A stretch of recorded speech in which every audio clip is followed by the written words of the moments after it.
My guest today is Anthony Morgan. How are you doing, sir? I'm doing very well, thanks. Thanks for having me. Good. I'm going to read a bit of your bio here. You're an award-winning science communicator, PhD researcher, startup founder, and game designer who has hosted dozens of TV programs. You're also the co-host of The Nature of Things on CBC Television. You're obsessed with changing how people see, think, and talk about science in their everyday lives. You spent close to 20 years finding ways to do just that. You've worked at the Ontario Science Centre, one of my favorite places as a kid, to be sure. With ASAP Science, you've written for newspapers, hosted CBC Radio, collaborated with municipal governments, and serves on the steering committee of the Misinformation-Tackling Science Up First. This work and more has earned him multiple distinctions and award nominations, including a Falling Walls nomination for Breakthrough Science Engagement Initiative and being named one of CBC's top 20 millennial change makers. Wow, that's quite an accomplishment for such a young man. Yeah, look who's Um, People might not know this, but we are recording today, February 12th. So, going to have to give a shout out to my buddy Chuck Darwin, Charles Darwin. Happy Chucky D. Chucky D. Happy 216th birthday to Charles Darwin, born in 1809 on February 12th. Yes, I think it's quite appropriate that you and I are talking on this Yeah. date about science and science education. So, towards that end, let's look at you and your personal journey and your inspirations in terms of science. How did you develop this interest in science? Did it begin in childhood? Is it something you developed later in life? Where did it begin? Yeah, I wouldn't really have called myself a science guy for most of my young life. I played with Kinects. I could do the sciences, the maths and the chemistries when I was in elementary school and high school, but I wouldn't say that I loved them. It wasn't until I started working at the Ontario Science Centre in Toronto that I really did fall in love with science. Oh, what year was that? That would have been, God, I started in 2000 and it was the year before I graduated high school. So that would have been 2003, I want to say. Hmm. I started volunteering there, actually, originally with these things called sleepovers. So they would have kids show up at the science center and literally sleep amongst the exhibits like Night at the Museum. Oh, nice. It was awesome. It was so much fun. And me and all the camp kids had a blast. So they asked me to come back and work the next summer. And that's when I saw these folks that were kind of walking around in these white lab coats, kind of blowing stuff up and setting things on fire. And I was like, that's the job I want. And it was while I was doing that job that I really figured out, oh man, this science stuff it's not just what I do, it's who I am. Yeah, for sure. When I was a kid, I used to love going there. I wanted to be a professional football player, a rock drummer, a Spider-Man, and a scientist. So anybody in a white coat was pretty cool. Yeah. Those lab coats, man, that was Yeah, official. Spider-Man was the best of both worlds in a lot of ways. He was a superhero and a I scientist. He was pretty know, cool. I He was know. pretty cool. Yeah, I could combine them. Yeah. And so, when you went to university, what did you study? I studied originally, I studied engineering. Mhm. I was at Master University, and the cool thing about the program there is that in your first year, you don't really have to specify which Right. engineering you want to do. Yeah, yeah. So I didn't have a specialization, but um, I was there, I was doing the maths and the chemistries, and I was enjoying it. But I'd started. This was my first year of university, so this would have been like 2004, and it Mhm. was shortly after I had been volunteering at the Science Center. So I hadn't really had my epiphany yet. Um, and yeah, so I studied engineering at first. It wasn't for me. I didn't like it. Right. So my second year, I switched to psychology, neuroscience, and behavior, understanding the ways that we see the world well and the ways that we see them not so well, and the ways that we can see better. Hmm. Oh, that's great.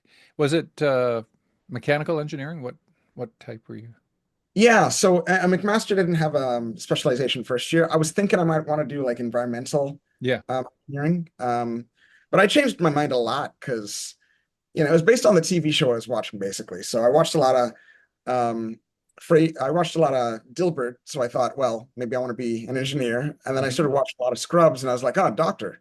Yeah, And then I watched a bit of Frasier, and I was like, okay, well, that's where I'll go. Uh, very good. yeah, Dr. Fraser Crane, yeah. I'm listening. Yeah, classic. Good stuff. And then, so you got your undergrad at Mac, and then did you do a master's? I did something like a master's. So I knew after I graduated university, I was working at the Ontario Science Center, Hmm. and I knew at that point, like, this is not just something it's not just a part-time job. It's vocational. Like, it's what I love it. It's all I Ah, want to do. And so I wanted to do, like, further my education in that direction. And the only places you could really get a master's in science communication which is what I would learn it was called, um, was the UK and Australia. You can get a master's in those places at that time. But in Laurentian University up in Sudbury, they just opened a program. It was a science communication graduate program. hmm. So at the time that I went, it was a graduate diploma. It's since graduated itself to become a full master's program. Yeah. Uh, the only so yeah, I completed it when it was a graduate diploma, and now it's a master's program. But that's where I did it was master's light. Yeah. And that Yeah, was Laurentian. that was Laurentian University. Yeah. I had a buddy who taught there, a guy named Michael Persinger. I don't know if you remember him. He developed that helmet that people could put on and get that godlike kind of feeling, right? Richard Dawkins went up there Okay. Is it and they're playing around with transcranial magnetic stimulation? he was one of the pioneers in that. That is really cool. Yeah, Yeah. that stuff is like magic to me. I met a guy when I was hosting another show in Seattle that Mm. was playing around with transcranial, like TMS. Yeah. He used it to develop a theory of consciousness. Oh, cool. Yeah, he was working at the Paul Allen Brain Institute. His name's Yep. Christoph Koch. Yeah, yeah. Oh, very cool. Very Um, cool. Persinger, he was one of those eccentric colleagues of mine. He'd cut his lawn in a three-piece suit. Like this guy was seriously? always Oh, wore a three-piece suit. fella. We spoke at conferences together, developed a friendship, stayed in contact. Um, I think we both won like best lecturer on TV Ontario, like big ideas, I think at Wow. different times. Yeah. Shame I didn't get to know him. Yeah, I don't know if he's part of the SciComm program at Laurentian. Yeah, he was a really interesting guy, kind of on the outskirts, so always kind of a thorn in their side, but had tenure, so they couldn't do Yeah, anything. yeah.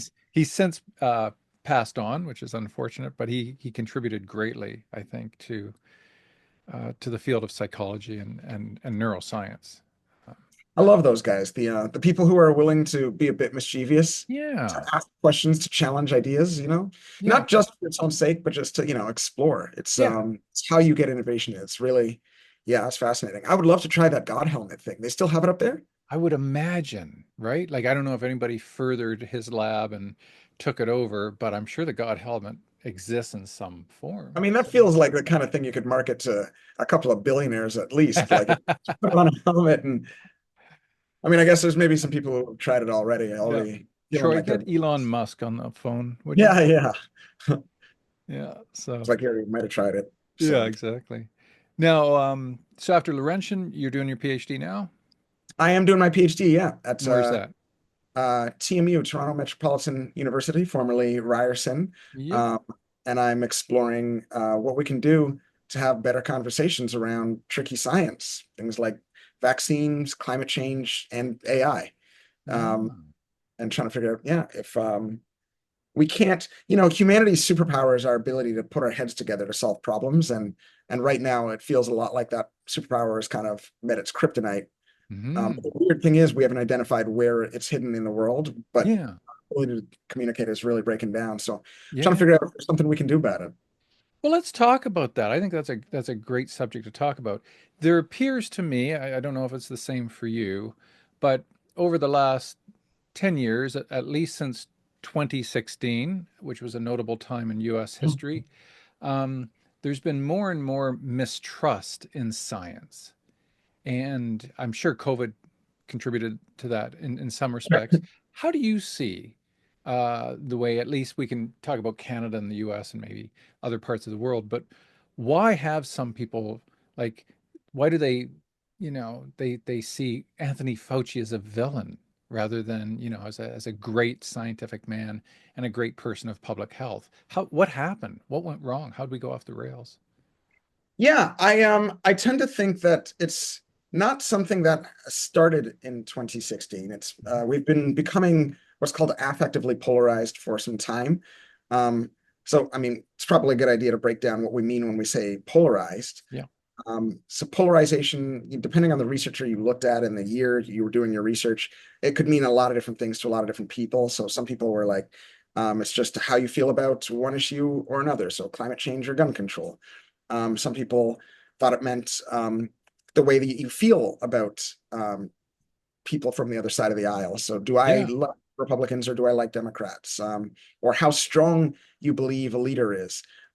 Now, when we talk about polarization, we break it down mostly into like two kinds. So the first is what's called affective polarization, which Mhm. is, again, how people feel about people on the other side of the aisle. So we measure it by asking people, all right, here's a scale, 1 to 100, left to right, where do you place yourself?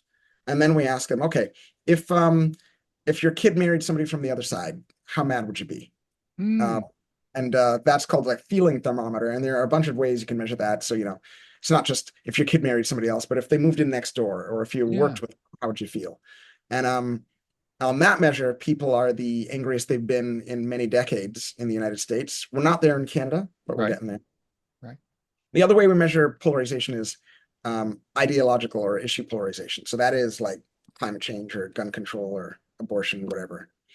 I think where we went wrong is that we sort of started to change the social norms we use to engage with each other politically. Mm, So the rule of thumb is the rule of thumb is on like Twitter or Instagram right now is um, when you're engaging with somebody on the other side, your job is to find as many things about them as possible to attack and tear down and hate and say list all the reasons that they're awful.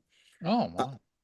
and then the even worse, more pernicious social norm is attack on anybody on your side who doesn't do that. Mm, So if you're a liberal who says, Donald Trump may have a point when it comes to runaway immigration, then other liberals around you say, "Oh, that guy's not one of us. He's right. out of our circle." And the same is true on the opposite side. If you're a Republican who says maybe gun control under some circumstances, then your fellow Republicans say, "Ah, Rhino, Mm, Republican in its own way." interesting. Um, Interesting. and so we've adopted these social norms that say you can't ever agree with the other side on anything, and it Yes. means I'm sorted. Yeah. So I've been teaching critical thinking for over 2 decades, and one of the things I developed was something called spectral dialogue. So that's big in this book here, the So You Think You Can Think. So whatever topic it is you're discussing, and I cover the big ones. This was written largely for an American audience. So gun control, capital punishment, abortion, euthanasia, the biggies, God, the biggies. And then I take a look and I say, okay, let's imagine a spectrum and let's imagine the furthest two extremes. So let's take gun control. So on the one extreme, we're going to say no guns ever. Every gun gets collected. Every gun gets destroyed. If you ever are caught with a gun, you will be killed. You will be sentenced to death. So no guns whatsoever in any capacity. And then you look at the other end of the spectrum and you say, all guns, all legal, all the time. You can use them. You can drive a tank to work if you want. You can fire them anywhere at any time. You can carry them anywhere. And if you're happy that there's a goal at a Leafs game, you can fire it out. Doesn't That sounds matter, kind of right? fun. You can do whatever you want with these guns, right? So then I say, clearly, I don't know anybody who defends either of those ends. Okay, Mhm. so where are you? Where are you in between those? And when you determine that, when you get people to seriously say, okay, guns are okay for hunting, guns are okay for defense for the police force, guns are okay in times of war, guns, whatever it is, it then allows people on that spectrum to say, this is where I think I am. And then Sure. if the other person can do that and say, well, this is where I think I am. Oh, okay. All right. Then it just comes down to what would it take for either of us to move in either direction? What evidence, what information, what convictions would it take to cause us to shift in any way? So I call this spectral dialogue, where people immediately understand their biases and the context in which those biases developed. Then they know where their positions are in relation to each other, and then they can begin a more healthy conversation about these important issues rather than attacking the other person or Well, I commenting. think that's really key, that idea. You don't want to walk into these conversations prepared to attack the other side. Right. It's the opposite of a good faith disagreement, because fundamentally, my core belief is that we all have blind spots in our thinking that are by definition invisible to us. We don't know they're there, and the best way to find them, talk to people who see things differently. Right. They are experts. And there's a lot of research that suggests that that's actually how we evolved to reason. Hugo Mercier is a researcher who talks a lot about this, that because we each have blind spots, it's only by kind of networking our brains together and talking through these issues that we can more fully grasp the full range of issues that we ought to be considering when thinking through these problems. Mm. So that allows us then to arrive at the wisest solutions through dialogue, but it has to have the right kind of ground rules. And you put your finger on it. Like, if the ground rule is attack the other guy no matter what, that can never be a productive dialogue. Hmm. But that is the kind of name of the game right now, is if you're engaging with the other side, the rule is attack the other side, win at all costs. And Yeah. when you use those rules, we all lose. And in terms of science education, what I've been witnessing in my lifetime is kind of an erosion of our capacity to teach children how to critically think at a young age and then to carry those skills with them as Mhm. they progress through their grades. So we assume kids know how to think. They don't. There are rules to thinking. You have to know what an argument is. You have to know how to formulate your ideas into the construction. You're literally building your argument. You have Sure. to understand that you're biased and it's impossible not to be biased and for that other person not to be biased, right? And then the context in which, you know, um, information is housed, what types of evidence matter and what counts and what doesn't count and why. And then fallacies, do we let people get away with fallacies? On any given day, certain politicians will commit dozens of fallacies just by Mhm. opening their mouths, and they're quite okay with it. And their followers are kind of getting comfortable with it. To me, to get comfortable with illogic, we will do so at our own peril. We have to have a foundational strength in our appeals process to what counts as acceptable information. And I agree. have you noticed that in teaching scientific education where we're kind of slipping away from that, and maybe that's why there's a mistrust, is we haven't been teaching it in a particular way that instills that kind of foundational, you know, certitude. Yeah, well, I mean, I don't remember being in elementary school and hearing anything about critical I thinking. know, same here. But I think that that's what it's like our higher institutions for education are meant to do. Like, the purpose of university, it's not where you learn what to think, it's where you learn how to think. Yeah. Um, but I think that we can inculcate those norms and values and practices into our culture more broadly. And the degree to which we can do that is the degree to which we can really make a wonderful culture, like one that actually is capable of solving its problems. I haven't really, it would be hard for me to say I've noticed a change. I think I've been following the curricula across time. But what I will say is that um, there is a lot of value in making sure that you're constructing arguments properly. And I think the core of critical thinking is learning to enjoy asking for help, looking for and playing with your blind spots. That it can be not only a necessary process, but an enjoyable one. It's fun, Mm, like an adventure, because then you're surprised. That means you stand to learn something. right. There are lots of reasons that humans have a really tough time doing that. And so what I have come to believe is that we desperately need social institutions that can support the better angels of our nature. Because when we become really polarized, it becomes really hard to hear the other side. Every one of us knows the experience of being in a fight with our mom or dad or partner, and we hit that moment where we think to ourselves, damn it, because we've realized I'm wrong, they're right, I'm going to have to admit it, but it takes us, 5 minutes, 10 minutes a day. Some people never admit it. That feeling is something that we need to build social support for Mm, uh, across our culture, because relying on willpower in those circumstances, we all know from personal experience, is pretty tough. it Uh, is. It's and probably the so, hardest thing to do in critical yeah, thinking, right? yep. Is to It's recognize when you're wrong and to and so admit I it. mean, to me, it's really valuable to ask why that's so hard. Mm. Like, what's at stake when we are wrong and we need to admit it? Why is it hard for us to do that? Yeah, let's talk about that. So I was trained in ancient philosophy with the Pyrrhonians, the ancient skeptics. And in those schools of What I thought, hear, humility is key. The ability to say, I don't know, and to be okay with it. So to me, education starts in an admission of ignorance that you don't necessarily know. Okay, so what? And what they found out was a lot of people don't know. They pretend, they have pretenses.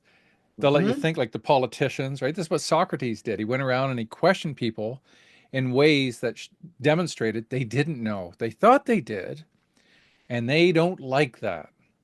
So, yeah, that is key. Why don't people like that? Because we have egos, right? Yeah, Because that's we right. don't like looking stupid. We have status.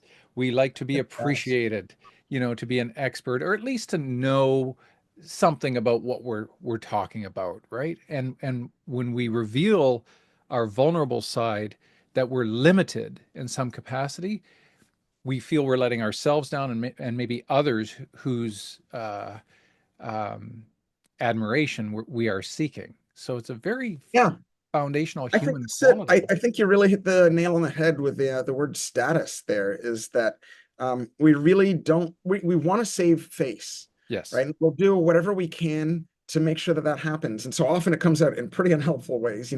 Your wife points out that you forgot to turn on the dishwasher after you loaded it. And you'll say, yeah, well, you forgot to take out the garbage.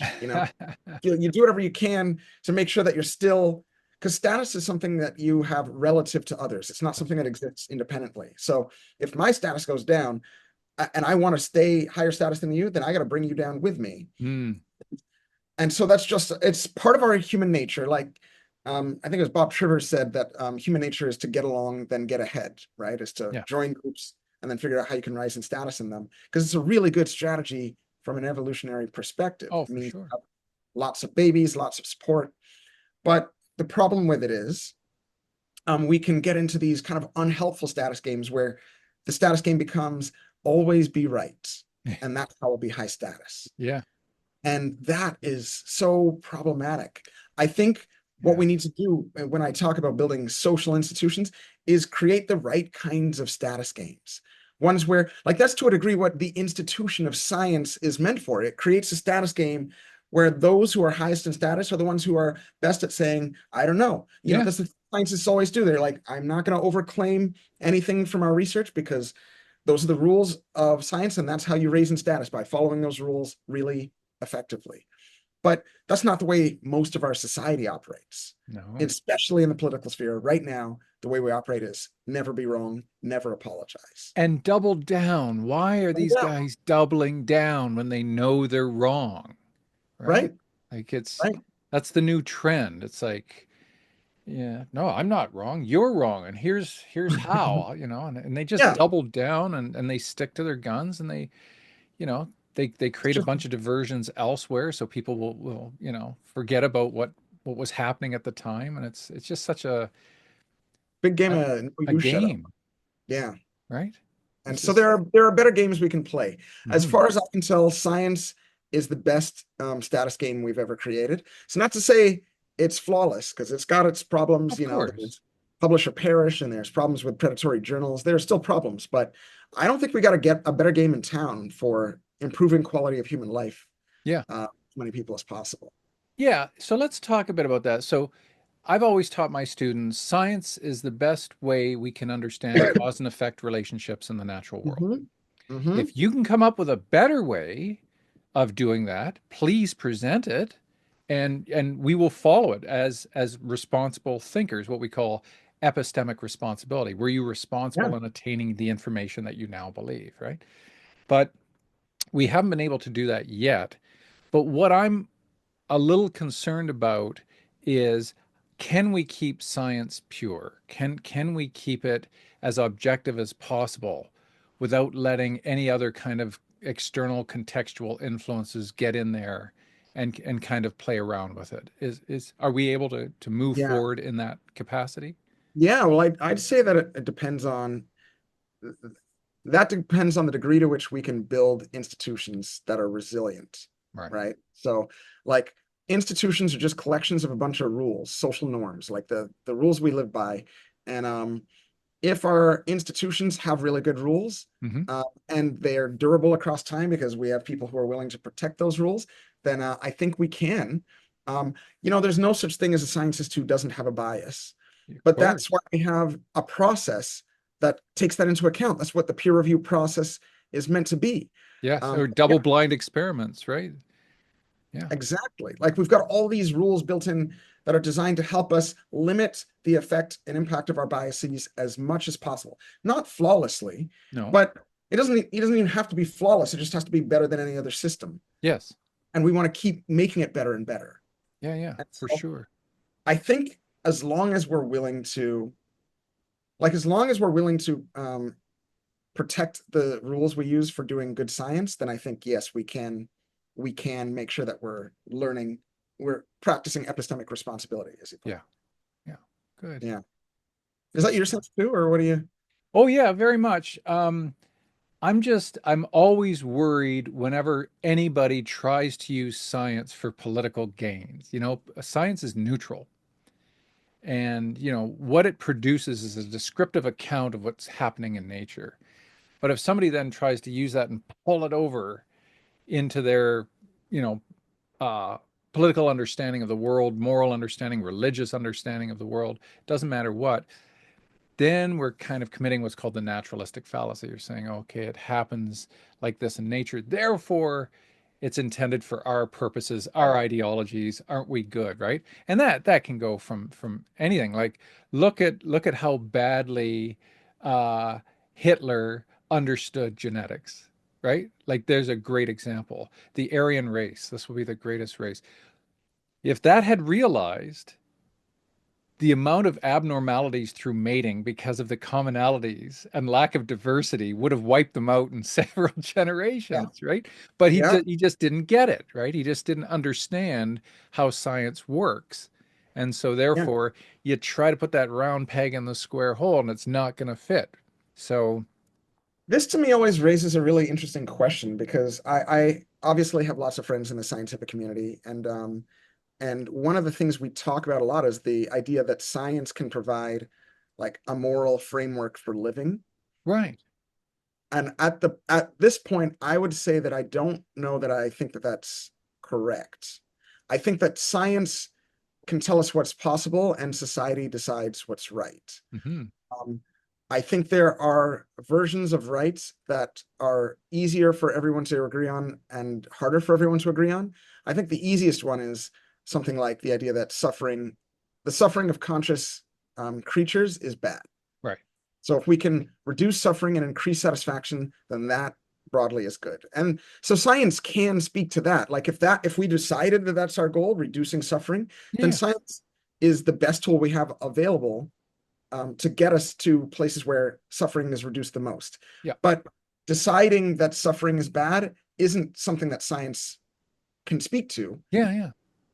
but it's Yeah. useful for getting us there. That's a good point. I mean, I have a framed picture of David Hume on my office door, and Hume Very was cool. Hume was very, very well known for distinguishing between what is and what ought to be. So Hmm. science describes Right. what is the case, and moral philosophy and ethics and religion says, well, you ought to do this, or Right. you ought to do that. Exactly. So you see a male lion taking over, uh, the head of the pride, and then immediately eats all the young uh, uh, lion Yeah, cubs. We look at that and we're shocked and recoil. we're Yeah, horrified. We're over here, but the scientists are just describing it over here, that's right? right. So Hume talked about this connection, Yeah, where if you just go from is to ought, you're committing this kind of naturalistic fallacy. But what my colleague John Tian and I have argued in various papers is that science can inform ethics, right? It doesn't have to dictate it, but without it, you might be doing ethics kind of blindly. You kind of also need that science there. So yeah, is might not, entail what we ought to do, right? But if you ought to behave in a certain way, to me that entails can. Like right. you have to be able. So if you say you ought not to be a pedophile, yep, I'm with you. But what if you have a brain Pretty tumor, right? uncontroversial. So now you Yeah, have a brain tumor and your behavior is totally against what you want to do. They remove the brain tumor, you're no longer, right? So that's how science can inform us right. in terms of, oh, you ought not to be a pedophile. But what if the person cannot help it because they have this Yeah, foundational organic thing? We have to be understanding of the nuance of the context yeah. underlying human behavior. And that's how I think science can inform us. Well, I agree. I mean, I hear that and I agree with you strongly. And I feel like, these kinds of conversations in the broader public, people tend to bristle at the idea that somebody can't help being a pedophile, that it's Yeah. not false. Um, and I think that's conflating description with prescription. Yes. Science is description. It tells Correct. us what is true about the world. It makes no moral claims one way or another about what we ought to do. But prescription, yeah, is a different story. So, if it turns out that pedophiles don't have a choice about liking kids, and we believe that we want to reduce suffering as much as possible, then, science might suggest then, well, what we ought to do is A, make sure pedophiles can't get access to children, but also B, you know, assuming we cordon them off successfully from children, like their suffering matters too. Yes. And assuming And they haven't offended, then like we should do what we can to reduce their suffering. yes. Yeah. So let's talk about this. You and I were discussing alcoholism prior to going into this interview. Yeah. And I'd mentioned that I don't drink alcohol at all. I hate the taste. It all tastes like gasoline to me. Why am I like this, but alcoholics crave it and demand it? So what's wrong? What's going on in my brain? What's different from here and maybe my genetic makeup where I have an aversion to it?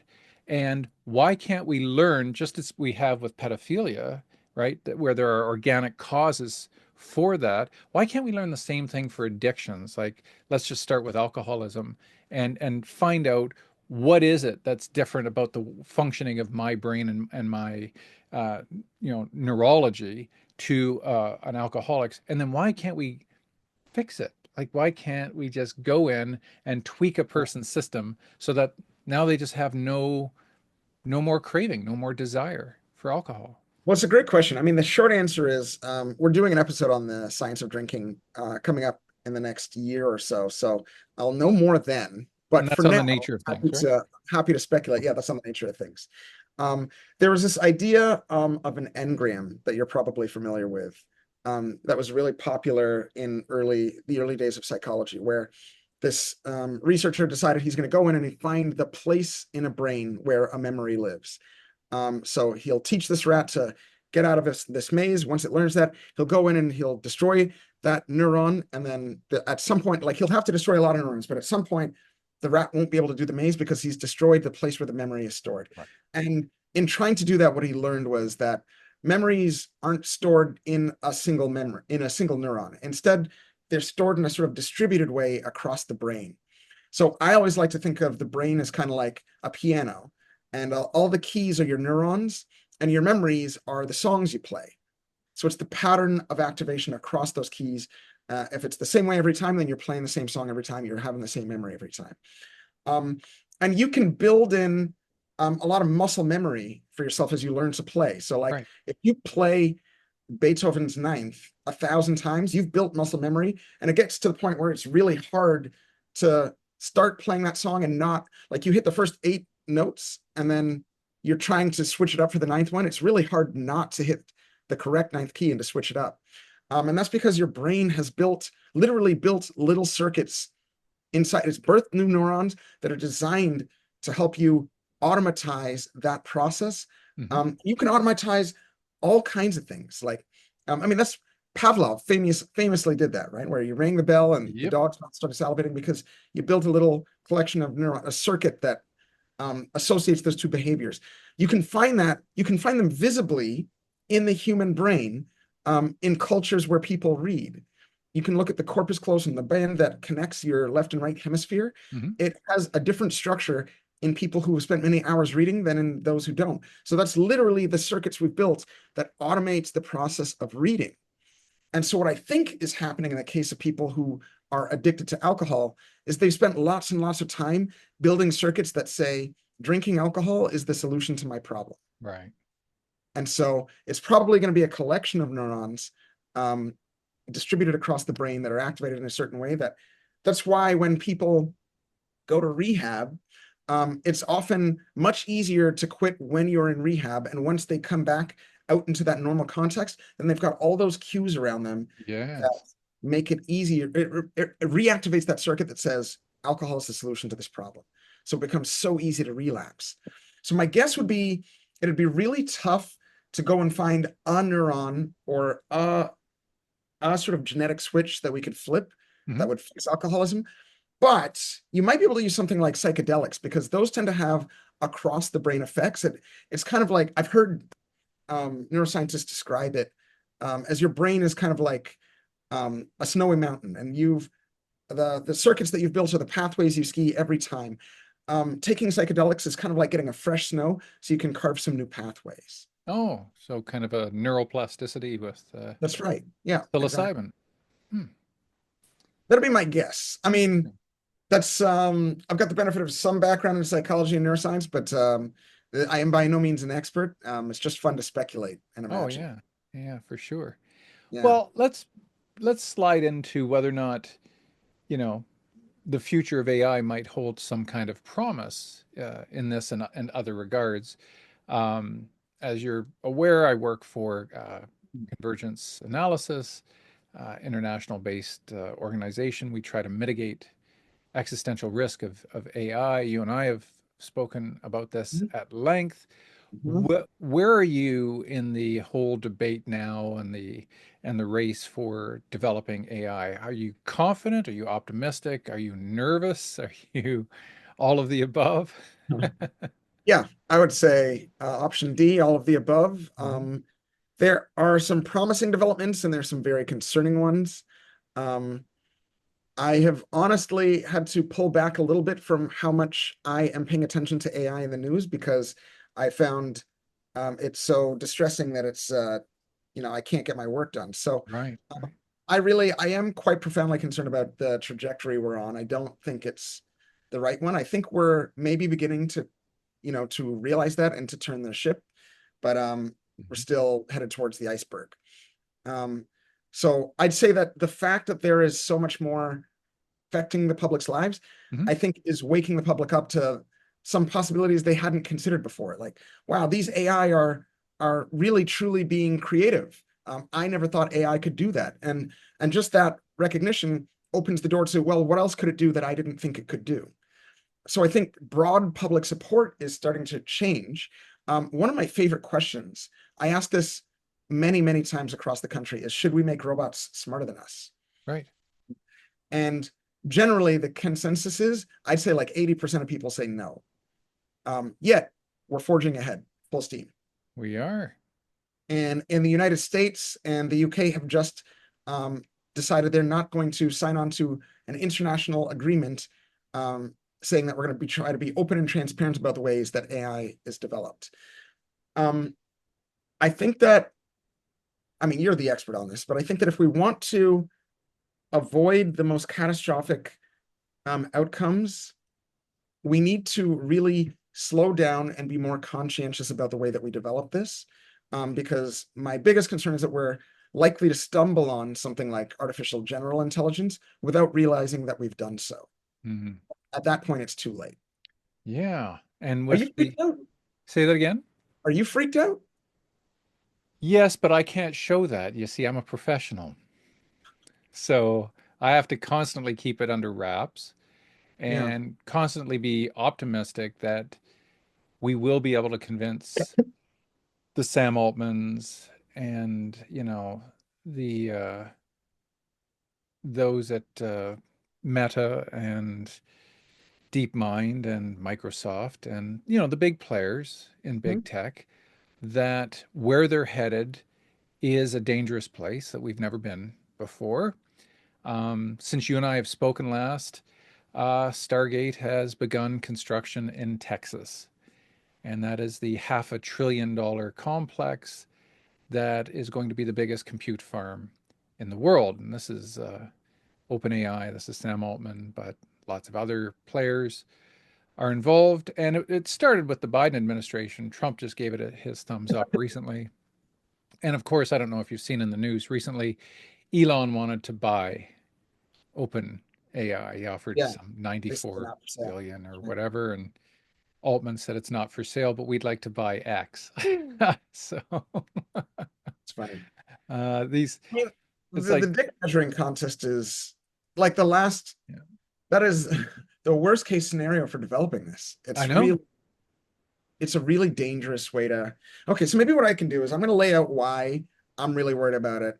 And then maybe you can help me poke some hole. Maybe we can try to poke some holes in our sure, ideas. That's what good scientists, good critical thinkers would do. for sure.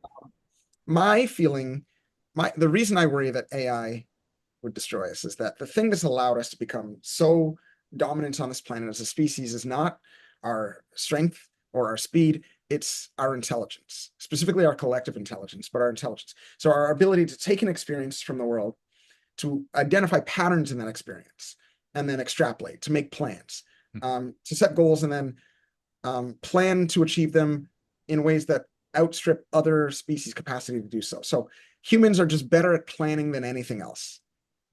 And that means that happens to make a difference across time. And it allows us, the fact that we're networking our brains together using culture means that we're also able to learn more and more about the world to make our ability to plan that much better every generation. And the rate at which we can plan ahead is the greatest it's ever been, leading up to the singularity, which I'll come back to. But so we're better at planning than anything else. If we make something that's better than us at that, then its capacity to achieve its goals is greater than our capacity to prevent it from achieving its goals. Because if we want to stop it, if we decide we don't like the way this is going, we're gonna unplug it. The AI knows how to plan around that, right? Like it's smart enough, if we've generated artificial general intelligence, it's smart enough to recognize, well, if these humans think that I'm dangerous, then they're going to unplug me. So I'm just going to make sure that I don't seem as dangerous as I actually am.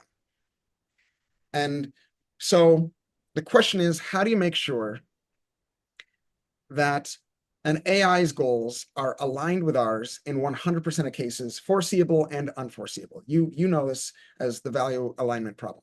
Right. Because any misalignments in those goals magnifies across time. Yeah. And it strikes me that there are virtually infinite ways we can get that problem wrong, that we can get it to align with us.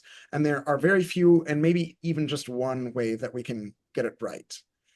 And so given that, what you'd want to do is make sure you take the time and spend the energy to get it right, because you're going to get one chance. It's like having a genie.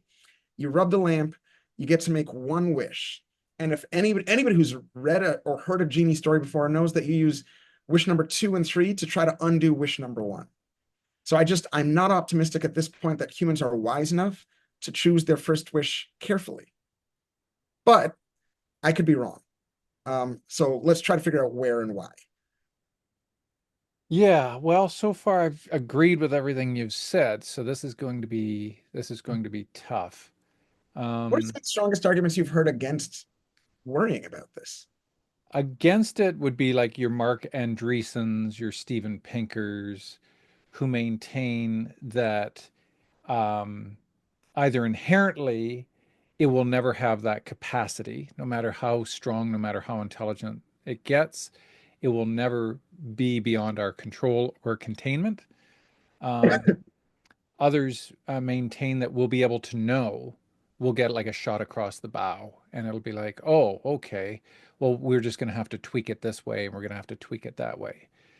Those are the strongest arguments I've heard, and I don't find them very strong at Okay, I can all. knock down the first one. Um, it's not obvious. The second one seems most plausible to me, and I want to extend that one. But like the reason the first one doesn't seem plausible to me is that imagining that it's literally impossible to generate an intelligence that can rival our own Hmm. is the same thing as imagining there's something like almost literally magical about the salty goop between our ears. Yeah, right. There's nothing in the laws of physics that says we are the pinnacle of intelligence. Anybody who doesn't have the highest IQ in the world knows that because there are other people with higher IQ than you. And all that's happened is they've rearranged their molecules in a way that is more advantageous to them than it is to you. So I don't see how or why that could be true. Mhm. But I do think it's plausible that AI, humans have blind spots in our thinking. We have systematic kinds of errors we make in the ways we reason, and those manifest in predictable ways across the population. Um, it is plausible that AI would also um, have have a predictable problem that it has with its reasoning that we would detect. So it's the kind of thing that before it's more intelligent than us, we can detect it's got this problem with its reasoning. What's wrong with that idea? Well, we will never know the full extent to which this emerging intelligence might be deceiving us. And therein, I think, is an inherent problem. So, um, will we be able to build a Voight-Kampff machine like in Blade Runner, where we can tell who's the android and who's the human? How will we be able to tell that this thing is genuinely doing what we've asked it to do and Mhm. is not plotting secretly and deceptively in what's known as a kind of a convergent development of underlying sub goals to achieve its ultimate goal. And Mhm. if we can't crack that nut, if we can never peer inside the black box to the point at which we can see how it's reasoning as transparently as possible, then we might always be in a position of never knowing what this thing is actually up to. And Sure. therein lies the right that inherent danger. I will point out that even though I recognize why this is not a sufficient counterargument, but I'll point out that the same remains true of literally every human being you've ever met. Yes. And yet we can collaborate, right? Like Yeah. there are behavioral indicators um, that we take as good enough to say like, yeah, I'll trust you.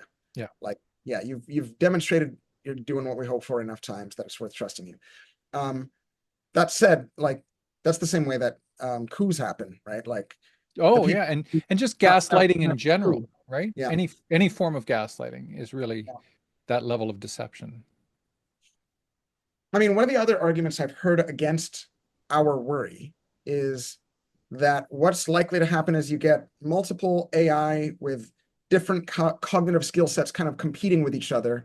And then that sort of evolutionary arms race, Hmm. um, in which everybody has a version of an AI that's not identical to the other ones, that's what's likely to um, that's likely to continue to evolve in the same way that human intelligences have evolved and competed with each other. So as long as the AIs we're using don't out outcompete each other, like they all stay within a certain range, then we'll just kind of plug into those AI, and then um, if your AI starts doing something wacky or trying to kill everybody, then my AI will shut it down.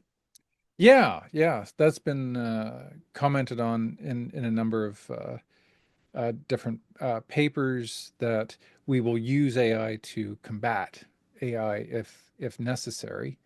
Um, I'm just wondering how humans are going to feel being number two species on this planet in terms of intelligence. Are we going to be okay with that? Are we going to just hand over the keys to the world to this super intelligent machine god? Especially if it's doing incredible things. Like I've often said, what is a super intelligent machine god going to be but a great inference maker, right? Like in science, the geniuses of scientific history have made inferences that the rest of us never could. They connected the dots and then came to conclusions that we missed. They had that ability, that intelligence, that creativity to be able to imagine things differently. You know, Einstein seeing space almost like a liquid and that matter warps, you know, gravity around it. And Newton didn't see that, and Aristotle didn't see that, but Einstein did, and somebody maybe in the future will see something differently. But the fact of the matter is, this super intelligent machine god, when it gets to a certain high enough level of intelligence, will start to make inferences so well that what it will be able to conclude and what it will be able to do will echo Arthur C. Clarke's statement, right? Any sufficiently advanced technology is indistinguishable from Magic. magic. Yeah. So, what's going to happen if we let this thing chug away and do its thing and get to this level where we might not be able to control or contain it? Right? This is Irving John Good. He said, it'll be the last machine humans ever need to invent, Mhm. provided it's docile enough to allow us to control it. Yeah. So, I'm gonna are there arguments for why it will let us control it? I don't think that it I don't think that it will exactly. I mean, I would say that it's gonna be I'm gonna try to answer both questions at once. Sure. If you can't beat them, join them. Um, and I think that's part of what the philosophy behind Neuralink is meant to be. Hmm. Is, you know, if you are the same as the AI, then it has reason to look after you. So, I mean, in the future, we might become something like an AI's peripherals, right? Right. Like where it's sensory inputs that provide it data. Although, you know, it can likely do that on its own, even at this point. But I do think that humans are quite likely I think we're quite likely to accept letting AI think on our behalf because we already do Mm. in many domains of our life. I genuinely don't know how to get around this city. I rely on an AI to tell me where to go, and I Right. do what it says, because I believe it has my best interest at heart. So as long as people believe that to be the case, they'll I think happily go along with it. Um, and yeah, so more and more domains of our life that is becoming the case, and it's becoming more and more helpful. Hmm. Um, so I think that seems because it'll happen so slowly. If it happened all at once, like if we woke up tomorrow and AI said, like there was an AI humanoid robot standing in your room saying do this, do that, people are likely to rebel. But you know, if it's little eeks and steps at a time, then yeah, we're quite likely to do that. That's how Yeah. I decide what Netflix or YouTube videos I'm watching. Yeah. Yeah, exactly. My biggest concern right now is a lesser studied phenomenon, and this might tie in with your background in neuroscience. I'm worried about how humanity is going to react once the rest of the world kind of catches up. So, what I mean by that is the majority of the world has no idea that there are a handful of tech companies racing to be the first Right. to build a super intelligent machine god. The majority of the world doesn't know that. That's true. And the majority of the world doesn't know what might happen when that occurs. Yep. And what I'm predicting, and I've done it in this book, is when they do catch up, the reactions I'm getting at my public lectures are often the same. People say, why are we just finding out about this now? And why aren't our governments doing more about it? Hmm. And so I'm predicting that there's going to be a global phenomenon, not unlike what happened when the nuclear bomb was invented and developed, which is a kind of a global angst as to, you know, who could possibly use this, right? And so there, and then this was reflected in how movies were made, right? Hmm. There's like horror movies often reflected, you know, what Strange love. atomic weaponry can do, right? If it wasn't communism, it was the atomic bomb, or it was communists with the atomic bomb, or whatever. Um, Once we start to realize, hey, you know, this AGI and maybe even ASI, artificial superintelligence, could be just around the corner in a couple of years. Is this going to produce a type of global angst that we've witnessed similarly before with nuclear bombs? But nuclear bombs never had control over themselves. Yeah. That's the Yeah, difference they don't have here, agency. Yeah. right? That's the Your difference here. boss This is isn't a talking to the lot more president. serious than any world problem we're facing right now. Climate change, world hunger, nuclear arms proliferation. This seems to be much more urgent. That is to say, if we don't get it right And now, yeah, right, we're really snookered here. So I'm predicting that once the world catches up, and my job at Convergence is to let as many people know as possible because I think we have a duty to let them know. And you're a science educator, I imagine yeah. you think I similarly. I pitch AI episodes regularly. We did one recently, but I'm doing everything. My goal is to make the world wiser faster because I'm hoping that the kind of angst you're talking about happens soon. We Yeah, need a public groundswell of people that are capable of guiding, like that can provide politicians enough regulatory power to to stop renegade individuals from developing this without anybody else's permission. But it's a problem because generating nuclear arms was something that only state actors could do in the past. yes. And now it's private organizations that are capable of individually. Each one of like so DeepSeek, ChatGPT, any one of them is capable of generating ASI.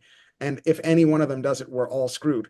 The problem is every one of them thinks, well, it's going to be more dangerous if they develop it first, so it should be me first. So I got to get there first. Hmm. It's just this insane chicken game of chicken Hmm. where we're racing towards this cliff edge and we've all got blindfolds on and we don't know how close the cliff edge even is. We don't have a way of knowing when we're at AGI. That's right. That's right. So So yeah, I think it's I'm hoping we get that kind of global angst where we get like a grassroots uprising that says, hey, let's, pump the brakes a little bit. Like this yeah. is kind of nuts. Yeah, yeah. That's why we're trying to get this kind of nationwide conversation in Canada going so that people can get together and they can voice their concerns and we can generate some kind of buzz. So Yeah. um, I'm Yeah, I I'm mean, I'm a big fan of your work. If there are things I can do to help, I'd be really like, what are the things you're up to? What's your strategy? yeah. So basically, with the book, I'm touring, and so I'd like to kind of combine the book tour with a nationwide conversation on AI. So no matter what city I go to, we can bring members of a community together, all representation of all different, facets within that community who want to talk about this because every time I give a public lecture, people are very concerned and want to know what can we do about this, right? What more can be done? And so we've got elections coming up, right? Both provincial and Mhm. federal. People have a right to know what's going on in the world and then to vote for those politicians that they feel reflect our interests in this capacity to Yeah, to the very best of their ability. So, doing that and then maybe taping some podcasts along the way I think is about the best I can do within my country. And then hopefully, if we can get some kind of backing for that, it yeah, can become a type of model then for other countries to say, well, look at what Canada did. They really generated some buzz about AI. Let's do the same thing in our country. yeah. It strikes me that you'd want to do it in multiple countries kind of at the same time because let's say we generate a groundswell of support for greater regulation or more thoughtful regulation. Um, what the industry in our country will say is, well, you're just driving all of our best talent to places where there's no Right. regulation. Right.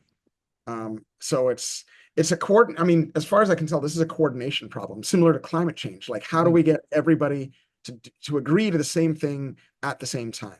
Like, Yeah. we all will turn our keys at the same time, to use a foreboding analogy. Hmm.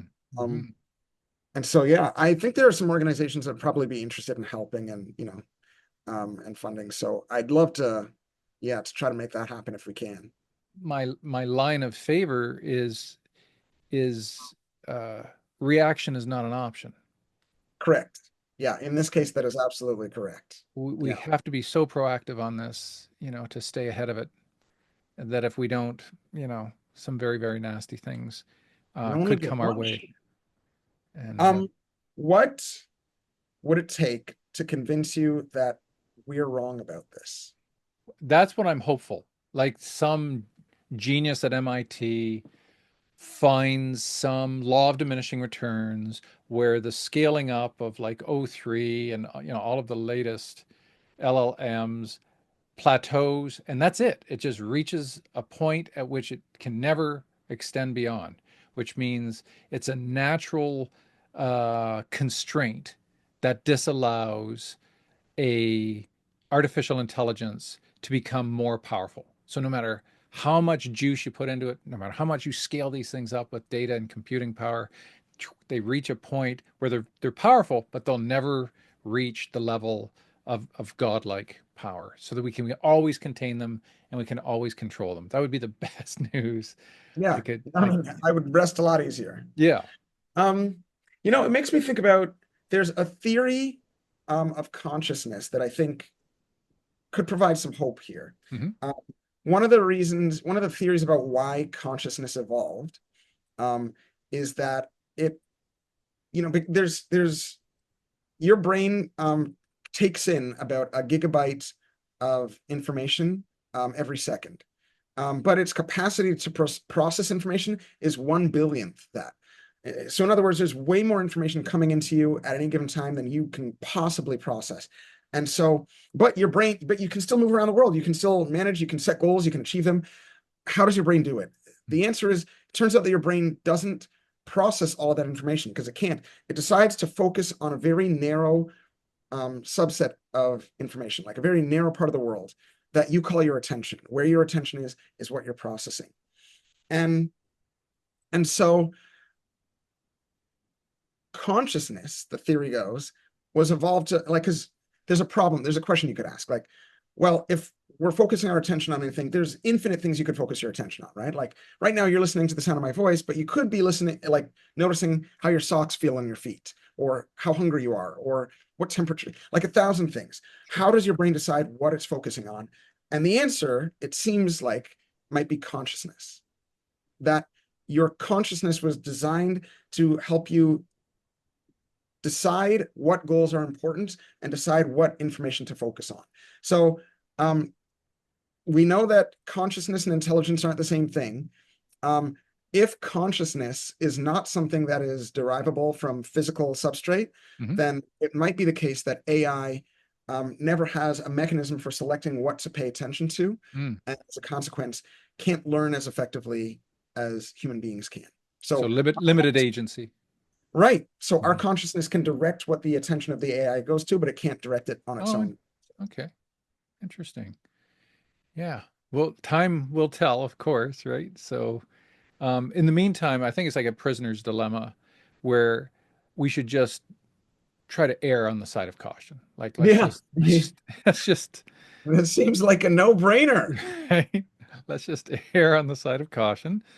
And if it turns out we're wrong, so be it. But we wouldn't be epistemically responsible or otherwise morally responsible, politically responsible if we don't err on the side of caution. And so I am hopeful that we can convince enough people to move in that direction. But we'll uh, we'll just have to wait and I will see. tell. Yeah, Let's wait. let's end on a more fun and optimistic Yeah. note.